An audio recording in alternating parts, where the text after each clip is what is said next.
上期騎行到水步站，本期咧就探索下水步站隔籬嘅新明市，探索100座被時間遺忘嘅舊建築。新明市敏政堂。1897年，江水甲午科舉人劉維甲、盤榮綱、麥寶元等人聯合彭、葉、黃、柳、盤5姓共10戶人家喺水步墟嘅南邊咧，共同建立咗一個新嘅墟市，起名10戶墟。後來咧就為咗寓意新興繁榮，改名新榮市。今日嘅新榮市嘅舊墟咧，就係剩翻呢一細塊嘅區域。不過喺新榮市嘅中心位置咧，仲有一座值得一睇嘅洋樓——敏政堂。網上發現咧，敏政堂嘅後人咧，曾經喺2008年翻嚟探訪過。原來敏政堂3個大字咧，就係屋主劉老先生親筆所題。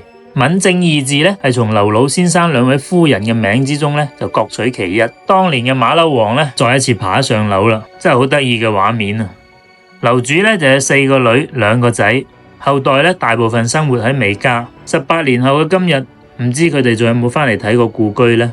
有時覺得咧，呢啲宏偉嘅華僑洋樓，或者冥冥之中注定就係一部血淚史。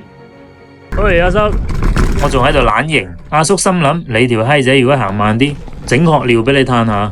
下期咧就從水步站出發，探索一下東坑站。